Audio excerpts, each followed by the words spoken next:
y hoy nos tiene un tema aquí convocados. El tema va a salir en pantalla y se llama ¿Cómo tener un matrimonio con hijos sin morir en el intento? ¿Cómo tener un matrimonio con hijos sin morir en el intento? Porque cambia el matrimonio completamente. Cuando hay hijos, cambia que cuando éramos solamente nosotros. ¿Se acuerdan, mi amor, cuando estábamos solamente nosotros, teníamos un lugar ahí, un cuarto de televisión y decíamos, ese es nuestro nido de amor? Ahora es nuestro nido de desorden en la casa. Porque cuando llegan esos pequeñines que son toda una bendición, todo cambia. No sé si hay una fotografía de mi familia allí atrás, no sé si estará. Ellos son mi familia, mi hijo mayor Santiago y nuestra bebita Gianna de apenas 10 meses. Y es que cuando una niñita como esta, preciosa, que sale allí, nace, cuando una niña nace, una luz se enciende en la casa. La luz de la mesa de noche, que pasa encendida toda la madrugada. Todo cambia cuando vienen los hijos. Hace unas semanas, como 5 semanas, inauguramos, después de 12 largos años de iglesia, donde nuestros niños anduvieron de hotel en hotel, de colegio en colegio, de tienda en tienda, de árbol en árbol, no tenían una pastoral de niños. Y hace 5 semanas inauguramos el segundo edificio de Vida Abundante Heredia, que es dedicado a la pastoral de niños. Y en mi corazón y en nuestro corazón como pastores, los niños y la siguiente generación tienen un lugar súper importante. Nuestro sueño como pastores es que los mejores recuerdos de nuestros hijos sean en la pastoral de la iglesia. Que la iglesia les marque su alma para siempre, pero de una forma tan positiva que un día nuestros chicos decidan que ya no va a ser el Dios de sus padres, sino que ahora va a ser el Dios personal, el Dios de ellos. Yo creo que todos queremos eso, ¿verdad? Todos queremos eso. Hace 16 años fundamos una organización, un teatro para jóvenes posmodernos que se llama el Teatro Holly. Y desde hace 16 años, cada sábado abrimos el teatro para jóvenes que jamás entrarían ni a una misa, ni a un culto, nada de Dios, pero entran a un teatro. Y todos los sábados vienen jóvenes a Jesús, se convierten y ahí estamos trabajando con la juventud desde hace 16 años. Entonces, cuando comenzamos a atender consejería de los chicos, adolescentes y de los hijos más grandes, comenzamos a ver que muchos de los problemas de nuestros hijos tienen nombre. Y muchos de los problemas de nuestros hijos son sus padres. Somos nosotros. Mucho del problema que tenemos nosotros es que no entendemos la brecha generacional que existe. Y ese es el punto número 1 que quiero compartir hoy. Entendiendo la brecha generacional que hay entre nosotros y nuestros hijos. Si queremos que eso no se convierta en un completo desastre, si no queremos que nuestros hijos se nos salgan de las manos, tenemos, papás, que entender la brecha generacional. En el día del niño pasado, la pastoral de niños, cuando yo llegué en la noche, tenía la iglesia convertida en una selva. Habían dinosaurios por todo lado, dinosaurios grandísimos. Me pusieron un pterodáctilo ahí arriba del púlpito donde iba a predicar, imagínense. Una iglesia tradicional pone una paloma del Espíritu Santo y nosotros con un dinosaurio ahí encima. Yo decía, ¿ahora cómo hacemos, verdad? Todo lleno de dinosaurios porque se les ocurrió que la fiesta iba a ser jurásica. Y yo creo que la verdad es que para muchos de nuestros hijos, nosotros los papás somos dinosaurios para ellos. ¿Por qué? Por nuestra música, por la música que escuchamos, por nuestros programas favoritos de televisión. Para ellos, para muchos de nuestros hijos, todavía vivimos en un mundo jurásico. Pero lo interesante es que a muchos de nuestros hijos les encantan los dinosaurios. Y todavía les pueden encantar los dinosaurios. El mío, cuando un día estábamos leyendo la palabra de Dios en Job, capítulo 40, y leímos la descripción de un dinosaurio en la Biblia llamado Behemoth, mi hijo Santiago dijo, papá, eso tiene nombre, se llama un brontosaurio. Bueno, sabe más de dinosaurios que yo. Entonces, así que aunque entre nosotros y nuestros hijos haya una gran brecha generacional, nosotros podemos hacer que la fe en Jesucristo nos una. Lo maravilloso de todo esto es que esa brecha que hay, esa gran diferencia, puede ser unida por la fe en Jesucristo. Si lo logramos, vamos a tener éxito en la crianza de nuestros hijos. No sé usted, pero yo quiero que mis hijos tengan éxito. Yo quiero que mis hijos conozcan a Dios.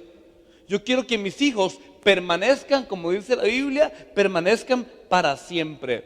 Note lo que dice el proverbio en pantalla. Proverbio 12:7, léalo conmigo. Dice: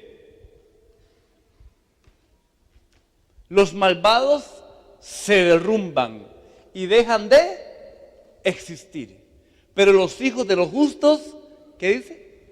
Permanecen. Eso quiero yo para mis hijos, quiero para sus hijos, para que nuestras generaciones reciban esa bendición, que los hijos de los justos, dice la Biblia, permanecen. Y mi esposa y yo no queremos hijos perfectos. Realmente ya hace mucho tiempo abandonamos ese asunto de querer hijos perfectos, pero sí queremos hijos cristianos. Y tenemos todavía un gran problema en medio de nosotros, porque los hijos de los pastores parece que tienen mucha presión encima.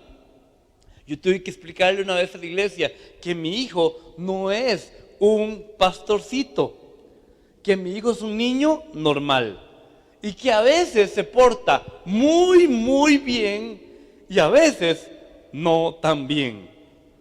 ¿Ustedes saben por qué muchos de los hijos de los pastores son tan tremendos? Porque se juntan con los hijos de los miembros de la iglesia. Mi hijo lee su Biblia, sí, pero también se ha leído los 10 diarios del libro de Greg. Mi hijo ve videos cristianos, sí, de los vegetales cristianos, sí, los ve, pero también juega Minecraft. El día del niño, él quería un libro más. Salió su papá, mi hijo es lector, estábamos en una librería, de esta librería de los moles, estamos escogiendo su libro, y yo veo que una señora viene y nos enjacha. Y yo, bueno, pasó. Y viene la segunda vez y como que trata de verme, y le digo: hola señora, ¿cómo está? Y me dice: hola pastor, Dios lo bendiga. No bendiga, hermano. Pasa. Y pasa la tercera vez y me dice mi hijo: papá, esa señora nos está viendo, ¿verdad? Digo: sí, sí, sí. Yo sé lo que ella está haciendo. Ella está viendo si mi hijo está eligiendo una Biblia. Porque mucha gente pretende que nuestros hijos que sean cristianos sean perfectos, pero no. Cuando la gente nos visita en nuestra casa y tal vez no tienen hijos y Santiago le dice: vengan a mi cuarto, ya conozca. La gente: ¿qué tendrá el hijo del pastor en el cuarto?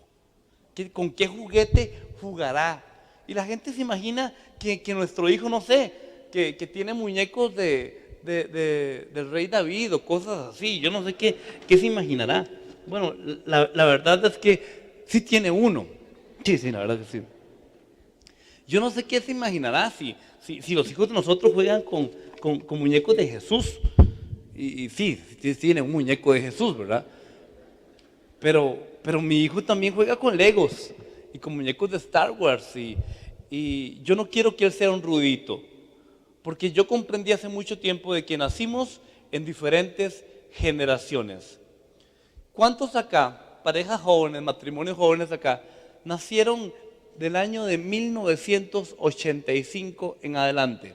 ¿Quiénes nacieron? A ver, vean wow, qué montón de gente aquí de 1985. Algo ocurrió en el año de 1985, dicen los sociólogos. Lo que ocurrió fue un fenómeno social.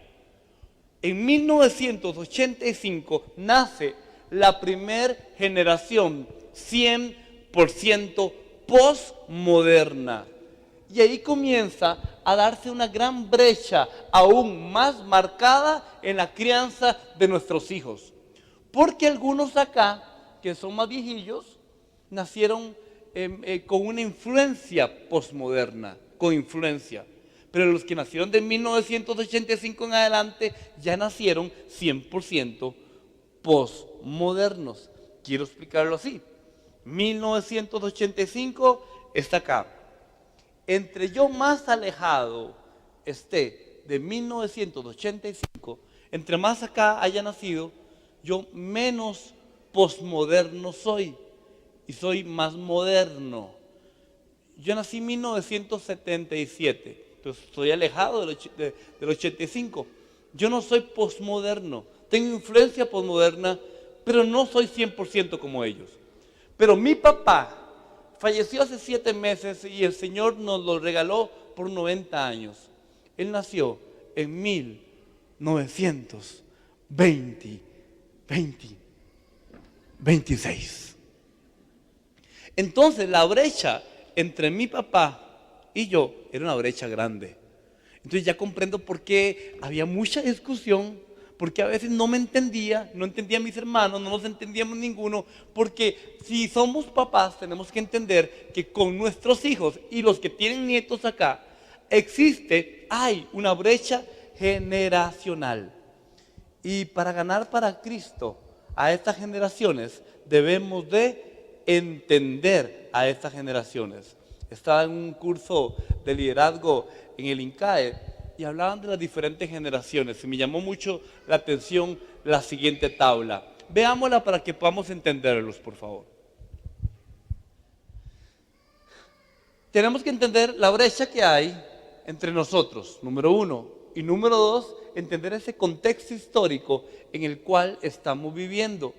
Hubo una generación silenciosa que nació de 1922 a 1945. Esas personas, adultos mayores entre nosotros, tienen hoy entre 70 años y 93 años. Se le llamó la generación silenciosa. Después vino la generación de los baby boomers, que nació de 1946 a 1964. Son algunos que acá tienen entre 51 años y 69 años, los famosos baby boomers.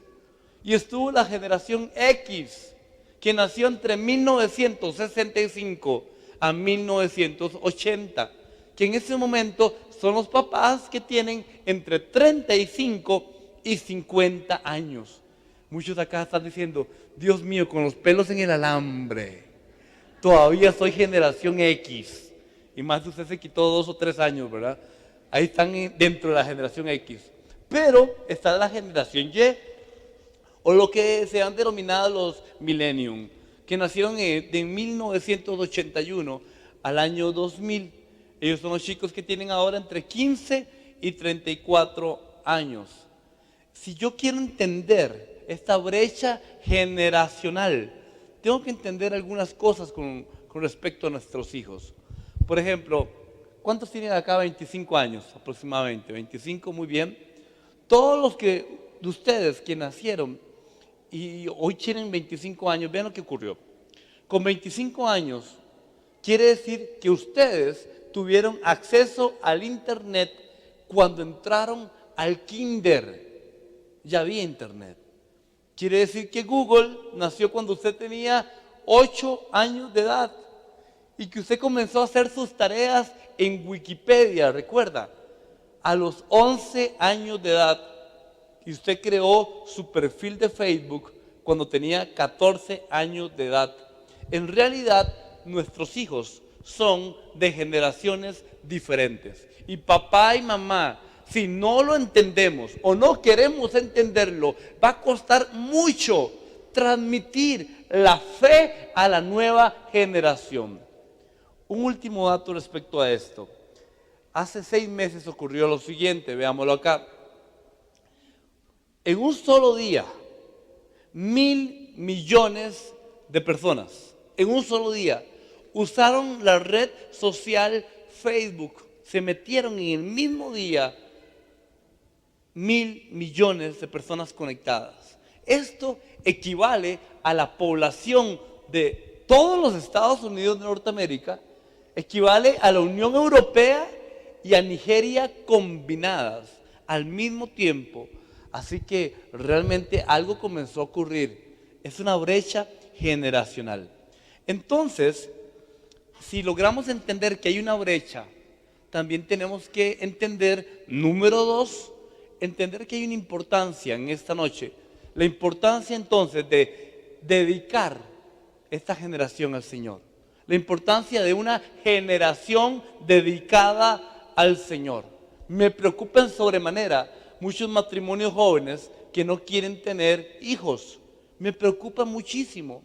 Y yo espero que hoy el Espíritu de Dios nos hable y te quite el miedo, te quite el temor, porque muchos prefieren tener 2, 5, 10 perritos y no hijos. Yo sé que es complicado, yo sé que la economía está complicada, pero tener hijos, dice la Biblia, que es una bendición. Y hasta que usted no tiene hijos, no logra entender el propósito de Dios en esa tierra para tu familia. Porque la Biblia dice, en ti serán benditas todas las familias de la tierra. Pero claro, para que sean de bendición, necesitamos aprender la importancia de tener una generación dedicada al Señor. Por favor, encienda su Biblia en 1 de Samuel o la abre en primer libro de Samuel, por favor.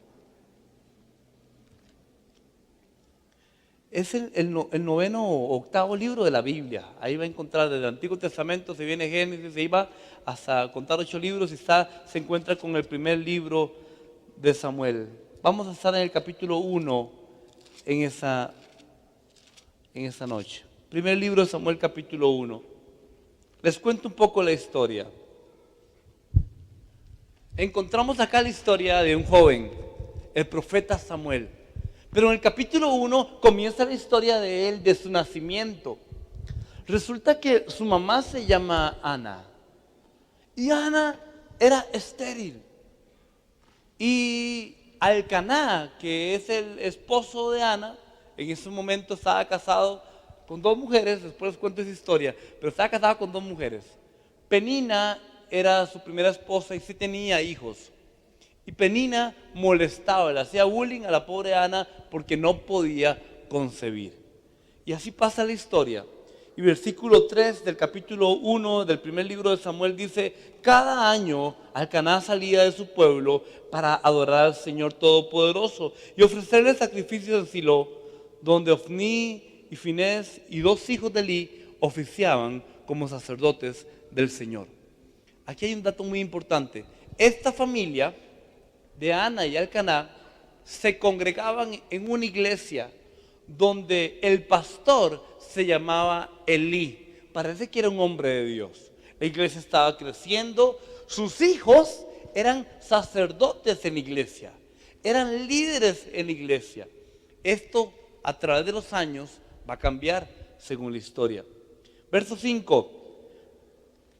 Pero a Ana, este hombre le daba una porción especial a Elcaná, su esposo, pues la amaba a pesar de que el Señor la había hecho estéril.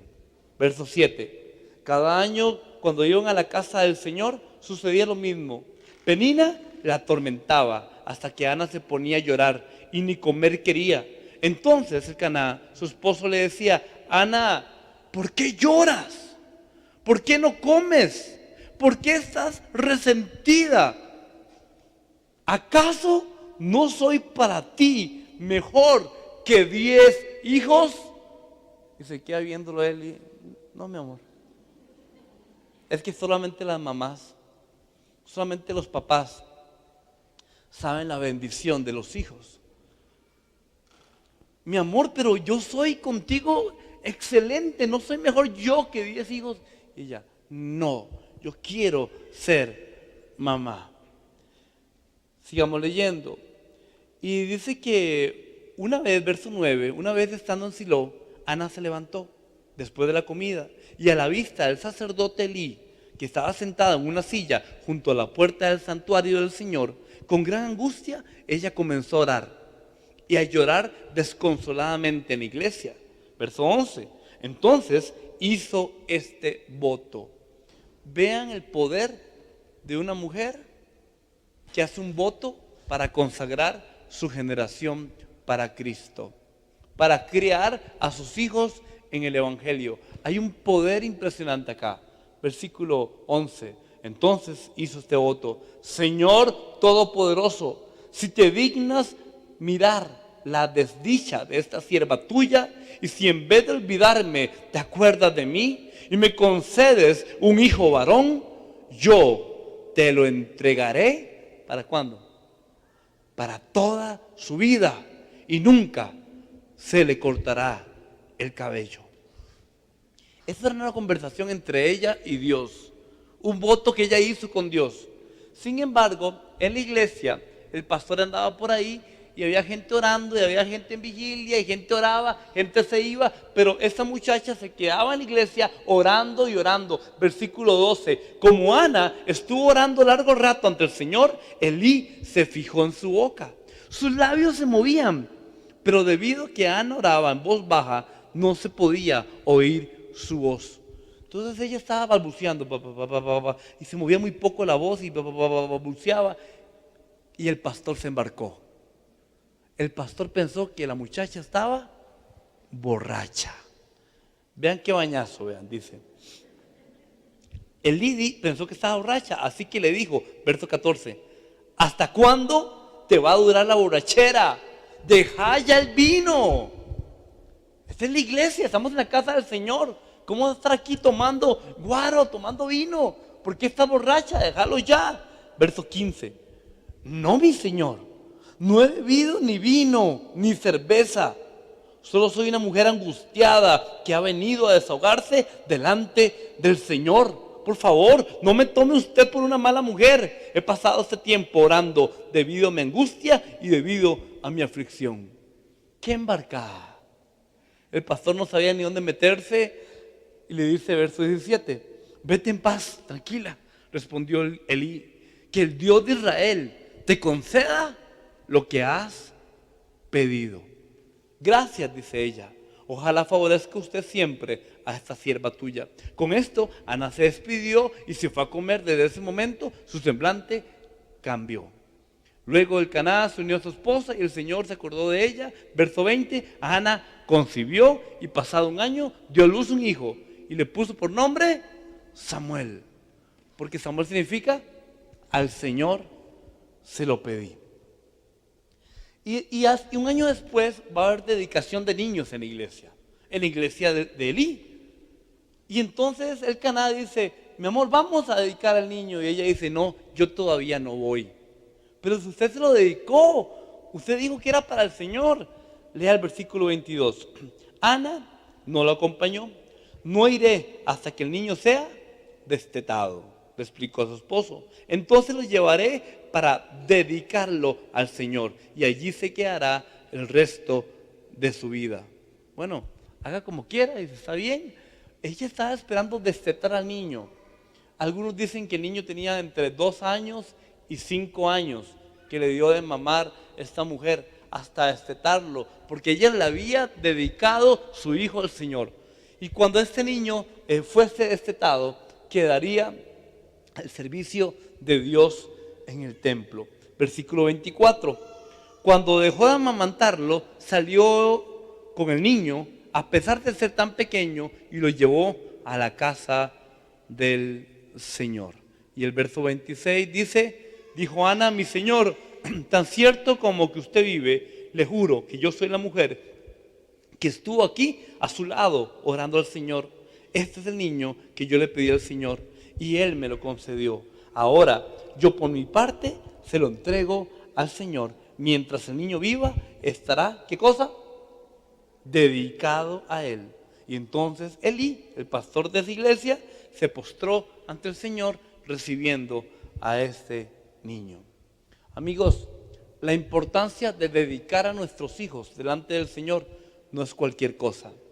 Muchos de nosotros tal vez tenemos problemas de crianza con nuestros hijos porque los tuvimos y nunca los hemos dedicado al Señor. No les enseñamos la Biblia, los llevamos a clases de tenis, de mandarín, de inglés, a clases de todo, menos no los traemos a la iglesia porque se nos resfrían, porque esto, porque lo otro. Ponemos tantos peros, no estoy hablando aquí de Zampa, pero en Heredia ocurre muchísimo. De que ponemos cualquier excusa para que nuestros niños que molestan, que lloran, es normal, son niños. Es importante que usted y yo dediquemos a nuestros hijos al Señor. Tenemos que estar conscientes de que los responsables de discipular a nuestros hijos somos sus padres. No es la iglesia. La iglesia lo que hace es un refuerzo de lo que nosotros hacemos en nuestros hogares, en nuestras casas. Nuestro principal reto es consagrar a esta generación posmoderna para Jesús. Número uno, primero entender la brecha que hay entre ellos y nosotros. Número dos, poder entender que esta generación que Dios nos está dando, un hijo o 10 hijos, no sé cuántos tiene usted, la va a dedicar al Señor, o los hijos que vengan, los vas a dedicar al Señor. Y número tres, veámoslo en pantalla, esto implica algunos otros retos. Los retos de la generación posmoderna que vamos a discipular. Hay algunas características, hay muchas, pero voy a hablar de 4 muy rápido. Número 1, la generación posmoderna, número 1, son relativistas. Ellos están llenos de relativismo. ¿Qué es el relativismo? Es el término con el que se puede calificar toda concepción filosófica que no admita verdades absolutas en el campo del conocimiento ni principios inmutables en el ámbito moral. Esto es lo que dice la enciclopedia Garsanti. Aquí lo que está diciendo es, como dice este recuadro pequeño, se lo leo y yo sé que usted tal vez atrás no lo puede leer de atrás, pero dice, no hay nada malo, no hay nada bueno ni malo, todo depende de las alternativas. Entonces nuestros chicos, desde el kinder, desde la escuela y el colegio, sus propios profesores y maestros le están inculcando el relativismo en su mente. Y ellos son relativistas. ¿Qué significa? Que uno habla con los chicos, uno habla con los hijos y uno les explica una verdad absoluta en el ámbito moral y ellos dicen, papá, está interesante lo que está diciendo. Y uno le dice, ¿y qué opinas, mi amor? ¿Qué opinas? Bueno, yo opino que tal vez sí, pero tal vez no. Que lo más seguro es que quién sabe.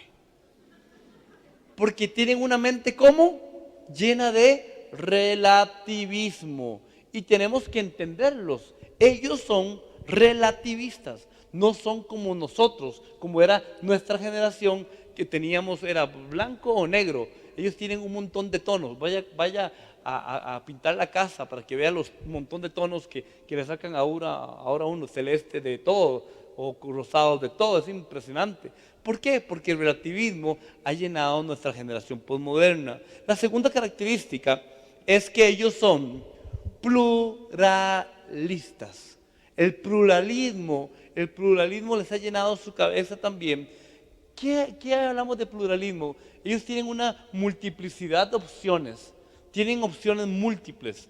Yo recuerdo cuando mi papá llevó por primera vez una famosa antena de conejo y la puso en el techo, viendo hacia el volcán Irazú, ¿recuerdan? Para captar un canal internacional. ¿Recuerda aquella época? Donde alguna gente en Costa Rica teníamos el famoso canal 19. Y ahí muchos aprendimos a jugar con Bozo. ¿Recuerdan a Bozo, el payaso? Canal 19 era lo máximo para cada uno de nosotros. Un canal. Y después un día llegó mi papá con aquel cajón grandísimo que lo ponía encima del televisor. Tenía 3 perillas y ahora podíamos ver 3 canales internacionales. El famoso supercanal. Impresionante era aquello. Tener 3 canales americanos, era impresionante. Y después llegó la televisión por cable, donde podíamos ver 80 canales. Después vino DirecTV, que podíamos ver 200 canales. Le contaba la historia esta a mi hijo y mi papá, y mi hijo me decía, y papi, ¿y solamente 200 canales? ¿Y cómo hacían? Yo vea, ya nosotros con 100 nos volvemos locos, pero recuerden, ellos son posmodernos, ellos son pluralistas, tienen muchas opciones. Recién casado, estoy en el supermercado con mi esposa y la primera quincena siempre es la más cara, ¿verdad? Es la más cara porque mi esposa me decía, mi amor, los frijoles, ¿y a dónde echamos los frijoles? Y compremos esto plástico, cómprelo, mi amor, cómprelo. Y mi amor, ¿y a dónde echamos el arroz? Y compren ese aparato plástico, cómprelo también. Y esa quincena es carísima, ¿verdad? Porque uno no tiene nada y anda comprando todo. Y al final estamos pagando y me dice, la leche, se me olvidó la leche.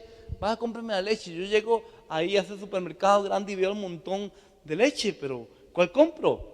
Y ahora tiene uno una multiplicidad de opciones y tiene leche con omega 3, leche con leche de soya, leche descremada, leche del 1%, leche del 2%, leche sin leche. Y me quedo yo así, y me llamaba por teléfono, y ay, apúrese, quiero mandar a comprar solamente leche. Digo, sí, pero ¿cuál escojo? Yo parecía tonto, yo viendo, ¿cuál leche? ¿Cuál escogí? Y la más barata, y cojo la más leche, y se la llevo. Ya la quincena estaba muy cara por sí, y llevo la más barata. Pero los chicos tienen una posibilidad grandísima de una multiplicidad de opciones. Todos los chicos están viendo, van al cine en 3D, 4D, 5D, 6D, lo que sea, y usted reconoce a un posmoderno y alguien que no es posmoderno, porque los chicos posmodernos se ponen los anteojos para ver la película. Los papás hacemos. Se ve diferente. Uy, sí, se ve diferente. Y pasan toda la película en esto. Los chicos posmodernos nunca se quitan los lentes. Segundo, usted lo nota. Porque los chicos posmodernos están con las palomitas aquí, con los anteojos puestos y están comiendo. Los papás están. Porque recuerde que tienen los lentes puestos. Entonces la realidad virtual es un poco incómoda para ellos. La mente de los chicos pluralistas, relativistas, hay que entenderla. Antes, la gente a nivel sexual decía, uno es heterosexual o elegía ser homosexual. Ahora hay swingers, poliamorosos, bisexualismo, transformismo y lo peor, sapricismo.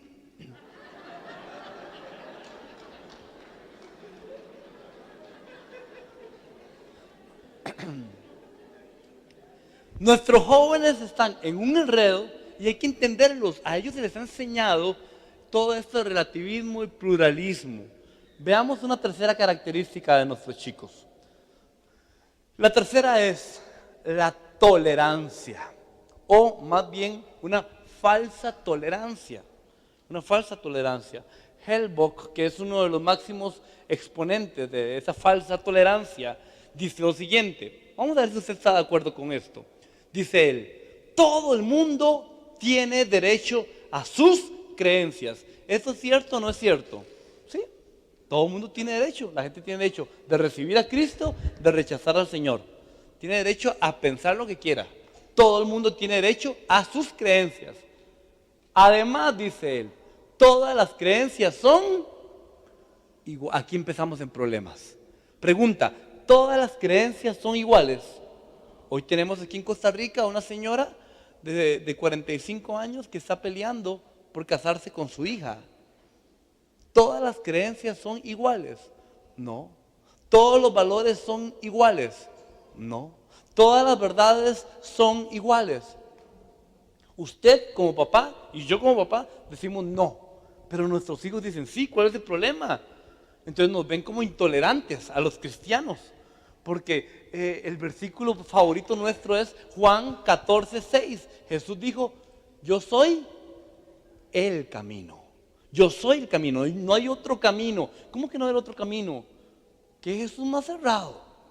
Pero Jesús dijo, yo soy el camino, yo soy la verdad y yo soy la vida. Y lo remata Jesús diciendo, y nadie viene al Padre si no es a través. Ese versículo, con solo ese versículo, ya a nuestros chicos se les hizo un cortocircuito, porque es lo contrario de lo que se les está enseñando en el cole, en la universidad, en la escuela. Es lo contrario de lo que ven en los juegos de video, es lo contrario de las revistas, es lo contrario de internet, es lo contrario. Entonces nosotros somos los jurásicos para ellos. Pero es que recuerden, hay una brecha generacional. Pero recuerden, estamos tratando de ver cómo dedicamos a nuestros hijos para el Señor. Y estamos viendo cómo esta generación posmoderna puede arrodillarse ante el Rey de Reyes y Señor de Señores. Por último, estos chicos procesan la verdad y procesan la vida de un modo que diferente al nuestro. Ellos no procesan como nosotros, ellos no computan como nosotros. Su sistema, su software, como le llame usted, es diferente al de nosotros. Si pudiéramos tener diferentes anteojos de diferentes colores, nosotros podemos tener anteojos azules acá y ponernos anteojos azules y estar en una reunión familiar, papá y mamá con anteojos oscuros azules.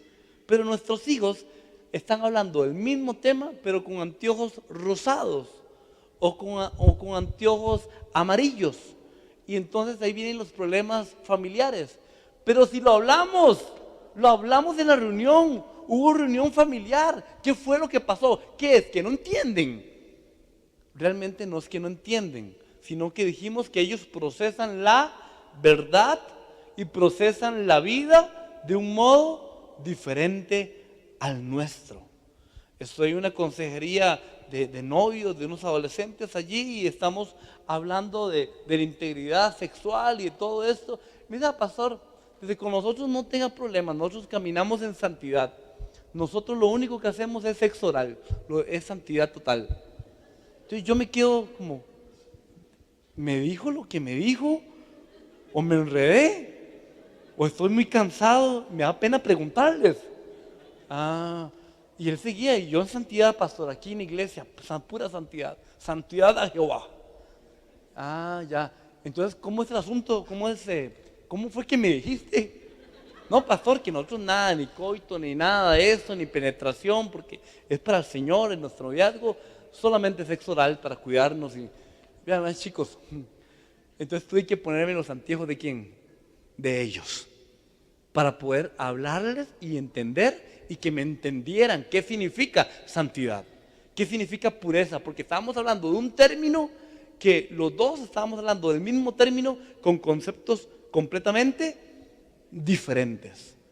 Y claro, y usted dice, no, a pura faja, no, a pura chancleta, no, a pura esto, a pura lo otro, les entra. A veces se ocupa más que eso, se ocupa la ayuda del Espíritu de Dios, se ocupa la sensibilidad, se ocupa la inteligencia que el Señor nos ha dado para ir cerrando esa brecha y traerlos al Evangelio del Señor. Entonces, número uno, yo tengo que entender que hay una brecha generacional en todo esto. Tengo que entender que yo como padre de familia tengo una responsabilidad de dedicar mi generación a Jesucristo. Número 3, tengo una generación posmoderna que piensa muy diferente y tiene valores y principios diferentes a como yo pienso.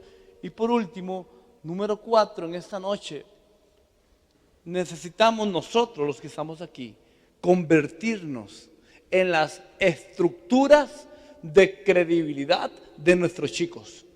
Si los chicos no tienen estructuras de credibilidad en quién creer, ¿saben? Ellos van a venir a Jesús cuando papá y mamá se consagren. ¿Saben cuándo sus hijos van a orar? Cuando usted ore. ¿Sabe cuándo ellos van a servir a Cristo? Cuando usted sirva a Cristo. ¿Sabe cuándo ellos van a dejar de gritar en la casa? Cuando papá y mamá se dejen de gritar en la casa. ¿Sabe cuándo ellos van a dejar de ver pornografía? Cuando papá deje de ver pornografía. ¿Saben cuándo ellos van a estudiar? Cuando papá y mamá estudien y lean y hayan libros alrededor de la casa. Cuando usted y yo nos convirtamos en estructuras de credibilidad, ellos van a creer. Esta es la propuesta que yo traigo en esta noche. Convertirnos en familias saludables, con hijos saludables, siendo estructuras de credibilidad. Ya nuestros chicos no quieren tanto el discurso, el hablar, esto, no. A los modernos nos encanta el discurso, pero a los posmodernos ellos quieren ver demostración, quieren ver que nosotros demostremos la fe, de que cuando hay una crisis verdadera nosotros digamos que todo lo que aprendimos en la iglesia y escuchamos en predicaciones lo vivamos. Eso es lo que ellos quieren, más demostración y menos discurso. Y eso fue lo que ocurrió con Samuel. Vamos al capítulo 3 de Samuel ahora. Este niño que había nacido, que lo habían dejado en el templo ya más grande. Dice así, versículo 1 del capítulo 3. Samuel, que todavía era joven, servía al Señor bajo el cuidado de Elí. Dice la Biblia que en estas épocas las visiones y las revelaciones del Señor no eran frecuentes. Parece que Dios había detenido todo esto porque había pecado en las familias. Y había pecado hasta en la familia del pastor Elí. Vean lo grave que estaba el asunto. Dice que Elí, aquel pastor, ¿recuerdan? De la familia de Ana, que estaba discipulando a Samuel. Ya Samuel es un chico de 13, 15 años viviendo en el templo. Tiene 10 años, 11 años viviendo en el templo. Y él dormía a la parte de la plataforma. Habían cuartos para las personas dedicadas al templo, pero él dormía a la par de la plataforma cerca de la presencia del Señor. Y el versículo 4 dice que un día en la madrugada algo pasó. Dice, veamos del versículo 3, Samuel dormía en el santuario donde se encontraba el arca de Dios. La lámpara de Dios todavía estaba encendida y el Señor llamó a Samuel y éste respondió, aquí estoy. Y enseguida fue corriendo donde estaba Elí y le dijo, aquí estoy, ¿para qué me llamó usted? Y Elí le dijo, no te he llamado, váyase a dormir, es de madrugada, qué raro que me llamó. Y dice la Biblia que Samuel se fue a dormir otra vez y por segunda vez escuchó la voz que decía Samuel. Él se levantó y le dice, pastor, ¿en qué puedo servirle? Que yo no te he llamado, pero yo escuché la voz. Ah, debe ser el Señor que te está llamando. Si te llamo otra vez, dile, Señor, aquí estoy, habla, que tu siervo escucha. El versículo 9 dice, ve y acuéstate, le dijo Elí. Si alguien vuelve a llamarte, dile, habla, que tu siervo escucha. Así que Samuel se fue y se acostó en su cama. Entonces el Señor se le acercó y lo llamó de nuevo, Samuel, Samuel. Y él dijo, habla, que tu siervo escucha, respondió Samuel. Y Dios comenzó a hablar. Le dijo, mira, estoy por hacer algo en Israel, algo que todo el que lo oiga le quedará retumbando en los oídos. Ese día llevará a cabo todo lo que ha anunciado en contra de Elí y su familia. Ojo, Dios diciendo, voy a hacer algo en contra de la familia del pastor y de sus hijos. Ya le dije a Elí que por la maldad de sus hijos he condenado a su familia para siempre. Él sabía que sus hijos estaban blasfemando contra Dios y sin embargo no los refrenó.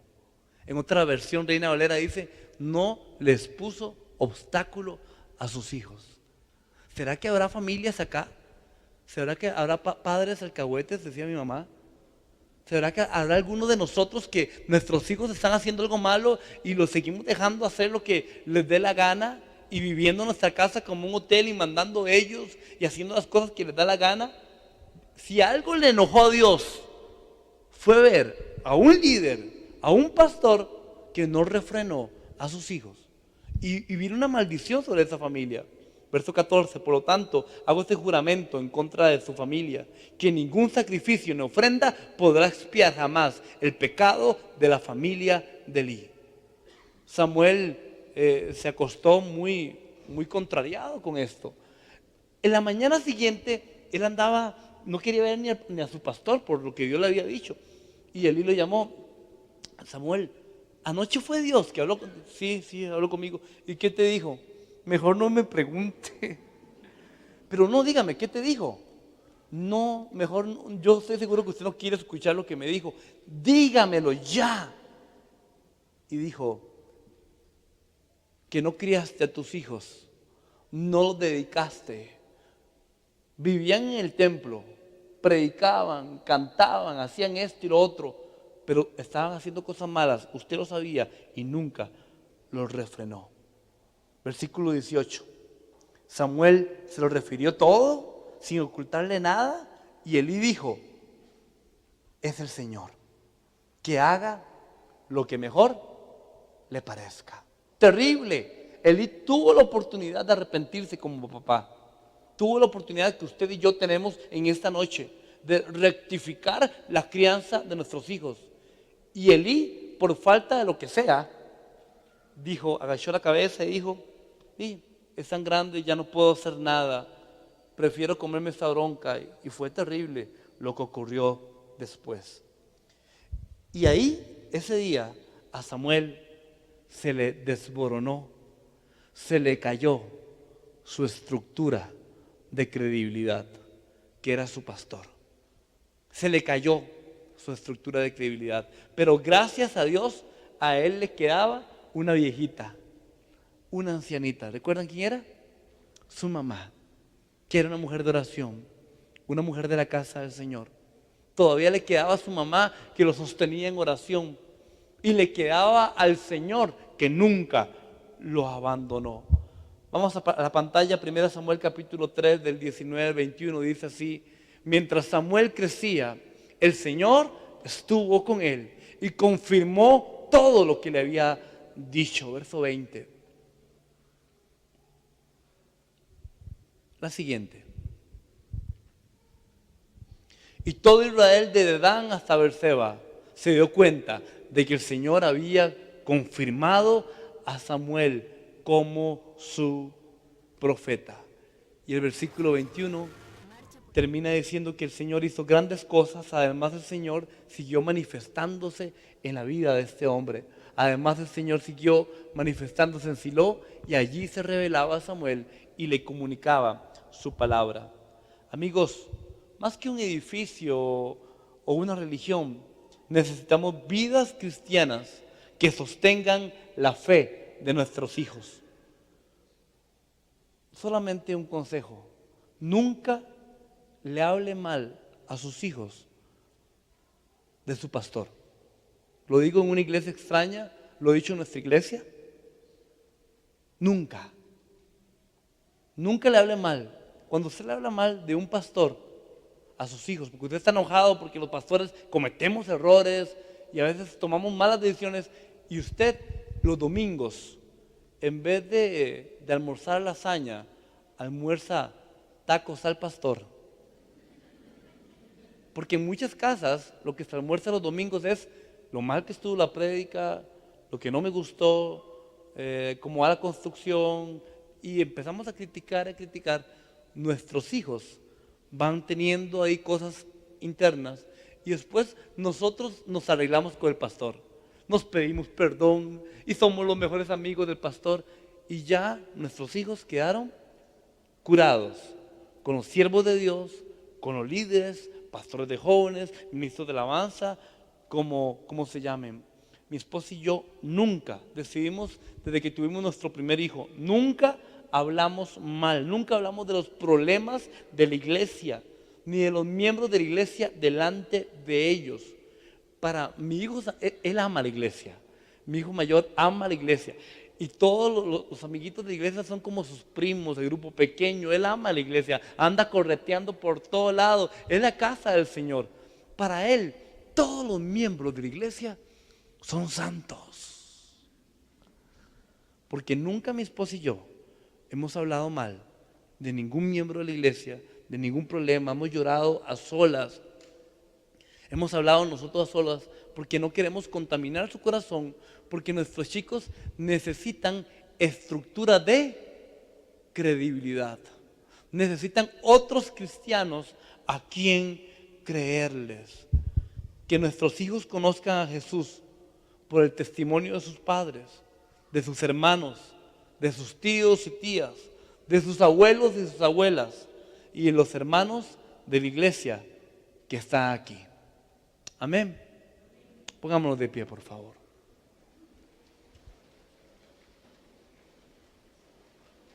Voy a pedirle a mi esposa que pase, por favor. Yo sé que aquí hay personas, matrimonios que han querido concebir y no han podido concebir. Mi esposa y yo tenemos un don, y es orar por personas para que queden embarazadas y embarazados. Si alguno aquí está pidiendo bebé y no ha podido tener bebé, yo le pido a todos, por favor, cerremos los ojos, por favor, ahora.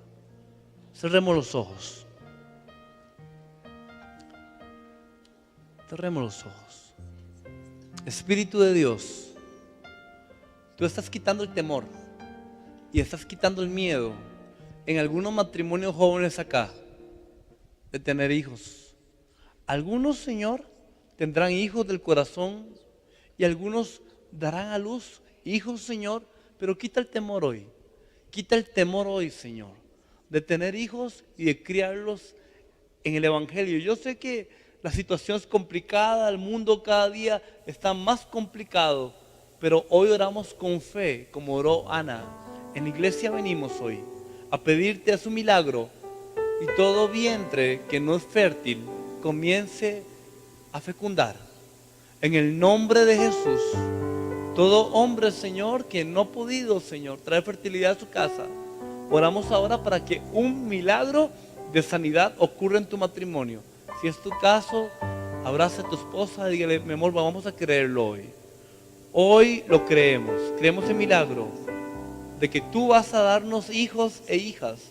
Nos vas a dar una generación, Señor, de formas sobrenaturales. Nos vas a dar, Señor, oportunidades. Nos vas a mostrar, Dios, oportunidades para tener hijos y dedicárselos al Señor. Todos aquellos que tienen hijos ahora, hijos e hijas, y que quieren consagrar su generación al Señor, levanten sus manos, queremos orar por ustedes. Todos los que quieran dedicar su generación al Señor. Padre, ahora mismo, aquí estamos, la Iglesia de Cristo, en un congreso de familia, pidiendo hoy por nuestros chicos, pidiendo, Señor, desde el más pequeñito, desde el que acaba de nacer, hasta el hijo más adulto que está entre nosotros. Oramos bendiciendo a nuestras generaciones. Bendecimos a nuestros chicos en el nombre de Jesús. Bendecimos, Señor. Bendecimos al hijo pródigo que ahorita está en la calle, que no quiere nada con Dios, y creemos que nuestros hijos volverán a casa, volverán en sí, y veremos, Dios, los veremos a lo lejos venir, y les pondremos anillo, y los abrazaremos, y los veremos sirviendo al Señor. Y los hijos que están dentro de la iglesia, pero que están alejados de ti, te pedimos, Señor, que se consagren a ti y te reciban. Que ya no sea el Dios de papá ni de mamá, sea el Dios de ellos, Señor. Diga el nombre de sus hijos y conságrelos. Diga el nombre: yo bendigo a mi hijo. Diga el nombre: yo bendigo a mi hija. Como familia los bendecimos, como matrimonio los bendecimos. Reprendemos toda obra del enemigo sobre ellos. Se va, se corta. Toda maldición de mi familia es cortada ahora en el nombre de Jesús. Mi familia es una bendición. En ti serán benditas todas las familias de la tierra. Lo dice tu palabra. Y hoy bendecimos a esta iglesia. Bendecimos a tu familia. Bendecimos tu generación. Una generación de Dios. Una generación llena del poder de Dios. Una generación que andará en integridad. Tus hijos serán profetas de Dios, maestros, evangelistas, pastores, líderes sociales. Serán exitosos en Dios, en Cristo. Tu familia se comenzará a levantar de madrugada a buscar al Señor. Comenzarán a orar de una forma diferente. Levanta tus manos y dile: Señor, yo recibo de ti la bendición. Mi familia es para Cristo. Mis hijos son de Cristo y yo los voy a criar en el Evangelio, Señor. Vamos a derribar todo argumento que se está levantando en contra del conocimiento de Dios. Mi familia es de Cristo, mi familia es de Dios. Te bendecimos, Señor, perdónanos. Hoy nos arrepentimos por todo aquello que dejamos de hacer. Perdónanos, Señor, porque cuando tuvimos que criarlos en el Evangelio, Padre, no fuimos correctamente, Padre, ejemplo de ellos, Señor. Perdónanos. Ahora, como padres, pidámosle perdón al Señor. Perdón, Dios, porque tuvimos que haber orado con ellos. Tuvimos que haberles enseñado a orar. Tuvimos que haber aprendido a no gritar, Dios. A sazonar nuestras palabras con sal. A que ninguna palabra corrompida saliera de nuestra boca. Y ellos lo oyeron, Señor. Por favor, en el nombre de Jesús, que toda violencia doméstica cese en nuestros hogares. Que seamos pacificadores, Señor. Venimos como padres arrepintiéndonos para volver a la roca que es Jesucristo, a que nuestra casa tenga un fundamento y sea Jesús el fundamento. Que seamos familias cristianas llenas del poder de Cristo, llenas del poder de Dios, y que todo comience a cambiar. Y que en esta misma semana comiences a ver la gloria de Dios en tu familia. Y que tus hijos vean un resplandor diferente y vean tus ojos diferentes. Y que este congreso de familia, cada semilla que está siendo sembrada, sea germinada al 100%. Y recojas una cosecha. Y que tengas coronas que son tus hijos y tus nietos, sean tu orgullo, y puedas decir con nosotros: mi casa y yo serviremos al Señor. Dígalo bien fuerte: mi casa y yo serviremos al Señor. Mis hijos son de Cristo. ¿Puede decirlo? Mis hijos son de Cristo. Tengo una generación que es de Dios. Tengo una generación, y esa brecha se va a cerrar, porque nos va a unir a nuestros hijos y a nosotros, los papás. Nos va a unir la fe.